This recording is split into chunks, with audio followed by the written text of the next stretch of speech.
Okay, so let's dive into this pretty wild situation. We're talking about Imran Khan, the former prime minister of Pakistan. Imagine being imprisoned for over 500 days, not for like a specific crime, but Mm. basically just for challenging those in power. hmm That's what he's facing right now. And today, we'll do a deep dive into his ongoing detention.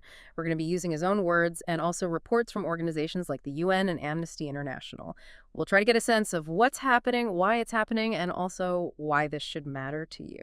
Yeah, it's definitely a story full of twists and turns. To really understand just how serious Khan's situation is, I think we need to start with his background. He wasn't just any politician. He was a national hero. I mean, this guy was a cricket superstar. He led Pakistan to victory in the 1992 World Cup. Yeah, he's practically royalty over there. It's kind of like if Michael Jordan decided to run for office here. So how did this beloved sports figure end up detained? Well, that's where the mystery really begins. Khan's transition from cricket legend to political leader wasn't exactly smooth sailing. Sure, his charisma and his populist appeal, those helped propel him to victory in the 2018 elections, but he also made some powerful enemies along the way. His outspoken criticism of corruption and his attempts to, rein in the influence of the military, well, those didn't make him very popular with the establishment. So we have this popular leader butting heads with the powers that be. What happened next? Well, in 2022, Khan was ousted from office through a no-confidence vote, which he claims was orchestrated by the military. Then things took a really dramatic turn. This was on May 9th, 2023, over 500 days ago now, when Khan was arrested and detained on a whole bunch of charges, ranging from corruption to terrorism. He denies all of them, of course, calling them politically motivated attempts to silence him and basically prevent his return to power. Hold on, corruption and terrorism, those are some pretty serious accusations. If he's so popular, why would anyone believe them? Well, that's the question, isn't it? Is Khan a genuine reformer being targeted for challenging the status quo? Or is there some truth to these allegations? His supporters definitely see him as a victim, someone who dared to speak truth to power and is now paying the price. Others, though, believe the charges are legitimate and see his detention as a necessary step in holding him accountable. So it sounds like public opinion is divided. What about Khan himself? What's he saying about all of this? Well, his words paint a pretty chilling picture. He hasn't minced words at all. He directly accused the army chief and the DGISI of orchestrating his downfall. He even went so far as to say that they would be responsible if anything happened to him. And we have to remember that in Pakistan, the military has a long history of intervening in politics. So these are really serious accusations with potentially life-threatening consequences. Wow, it's like he's calling them out on their own turf. That takes some guts. What about the specifics of his detention? What's life actually like for him behind bars? His accounts are bleak, to say the least. He describes solitary confinement, lack of electricity, and limited access to sunlight, proper food, medical care, even legal counsel. It's a far cry from the life of luxury he once enjoyed. These conditions have raised serious concerns about potential violations of the UN's Nelson Mandela rules. You know, those rules outline the basic guidelines for the treatment of prisoners. That's a huge contrast. From cricket hero to alleged political prisoner languishing in these conditions, it's a pretty jarring image. It is, and it's not just Khan speaking out about this. The UN Working Group on Arbitrary Detention has also weighed in. They issued a scathing report declaring his imprisonment arbitrary and calling for his immediate release. They even went so far as to say that his detention appears intended to disqualify him from running for political office. So the UN is essentially saying that this isn't just about legal charges, it's about removing him from the political playing field. Exactly. And Amnesty International, a well-respected human rights organization, has echoed those concerns as well. They highlighted potential fair trial violations, and they also called for his release. Okay, so we have a former prime minister, a national icon, detained under what seem to be some questionable circumstances. Plus, you have international organizations sounding the alarm. This is starting to feel less like a political drama and more like a thriller. So what does it all mean for Pakistan? And for us watching from a distance, why should we care? Well, those are some great questions. What does this case tell us about the fragile state of democracy in Pakistan? What role does the military really play in shaping the country's destiny? And what responsibility, if any, does the international community have in upholding democratic principles and human rights in other countries? Okay, I'm already on the edge of my seat. This is where it gets really interesting. Indeed. This case is about more than just one man's fate. It's about the delicate balance of power in a nation and the implications for the entire region. Let's dig a little deeper into the heart of this whole thing, the power dynamics in Pakistan. You see, the military has always been a major force there, often kind of operating behind the scenes, Mhm. influencing political decisions, even orchestrating some regime changes. Some people argue they're necessary as stabilizing force in a pretty volatile region, but others see them as a roadblock to true democracy. So it's like this unspoken power struggle, a shadow play between civilian leaders and the military establishment. And Khan, by calling out the top brass, he kind of walked right into that minefield. Exactly. It was a bold move that really shattered those unspoken rules, brought the simmering tensions right to the surface. And now we're seeing the consequences. That UN report suggesting his detention is meant to sideline him politically. Well, that just adds fuel to the fire. It raises serious concerns about whether these legal charges are genuine or if they're just a cover for a power grab. Like a real-life house of cards, right? But with much higher stakes, of course.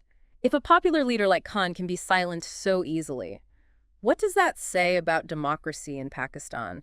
What message does that send to anyone else who might want to challenge the system? Chilling questions for sure. It's a stark reminder that democratic institutions can be fragile, especially in countries with a history of military intervention.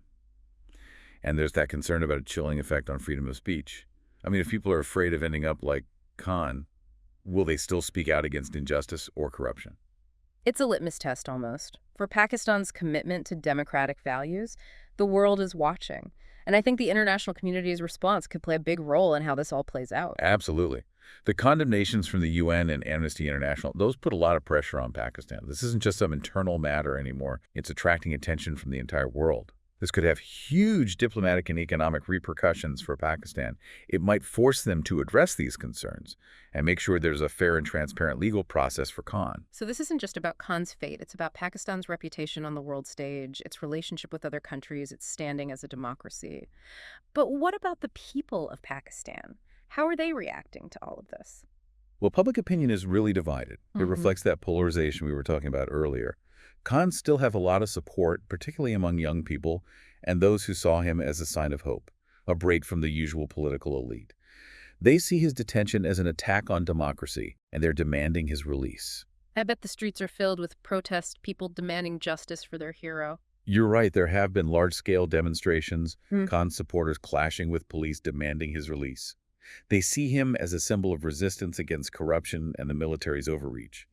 But it's important to remember that not everyone agrees. So there's another side to this. People who support the government's actions against Khan. That's right. There are segments of society that believe the charges against Khan are completely legitimate, and they see his detention as a necessary part of upholding the rule of law.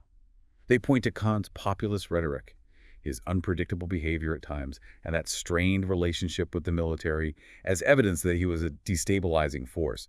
They argue that removing him from office was essential to restore order and bring stability back.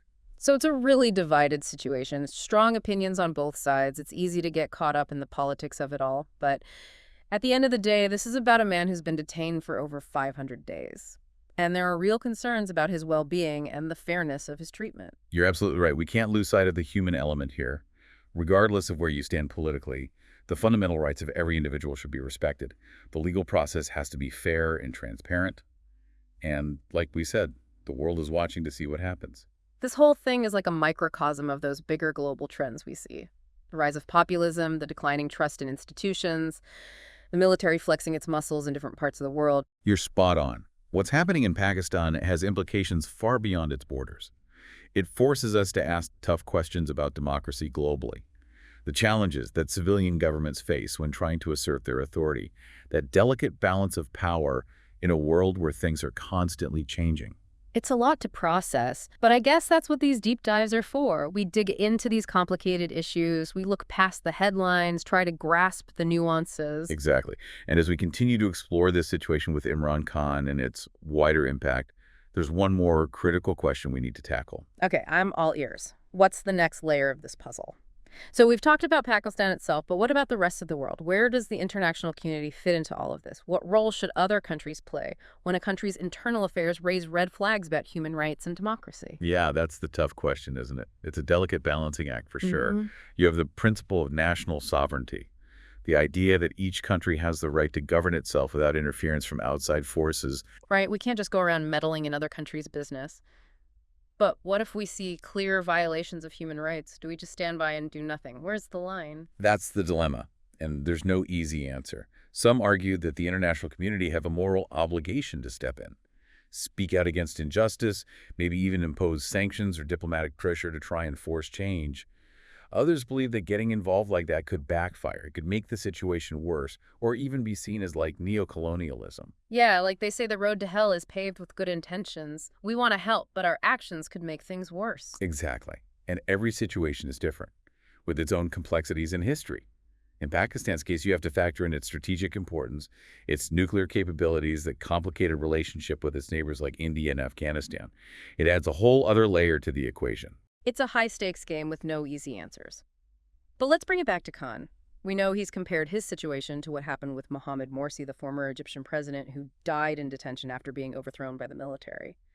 Is that a valid comparison? Is Khan really in danger? It's definitely a chilling parallel. Even though the circumstances are different, the fact that a democratically elected leader is ousted and detained by the military raises serious concerns.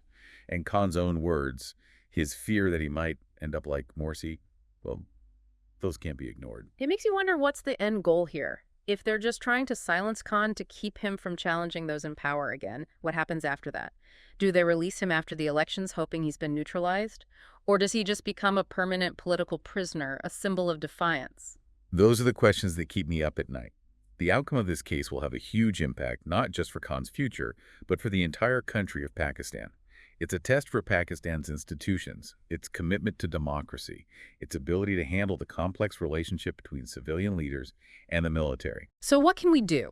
As informed citizens, should we be contacting our elected officials, raising awareness on social media, donating to human rights organizations? Is there anything that can actually make a difference? I think awareness is the first step. Understanding this complex situation, engaging in thoughtful discussions, amplifying the voices of those who are calling for justice and transparency, those are all really important things we can do. Pressure from the international community, from human rights organizations, from concerned citizens within Pakistan itself, all of that can potentially have an impact. It's about staying informed, staying engaged, and using our voices to advocate for what we believe is right. Precisely. This isn't just some story happening far away. It's a reflection of challenges that democracies are facing all over the world. The weakening of democratic norms, the silencing of dissenting voices, the rise of authoritarianism, these are global trends. A stark reminder that the fight for democracy and human rights is a constant struggle, both at home and abroad. And it's a fight that needs our attention, our critical thinking, our willingness to speak out against injustice wherever we see it. This deep dive into Imran Khan's detention has been a real eye-opener. I'm left with more questions than answers, but I definitely want to learn more and stay engaged and advocate for a world where justice and human rights win out. That's the spirit. And remember, you're not alone in this. There are so many people and organizations working hard to promote democracy and human rights all over the world. By staying informed and engaged, we could all be a part of creating a more just and equitable future. Well said. Thanks for guiding us through this complicated issue. And for everyone listening, stay curious, stay informed, stay engaged. We'll be back next week with another deep dive into a topic that's shaping our world. Until then, take care.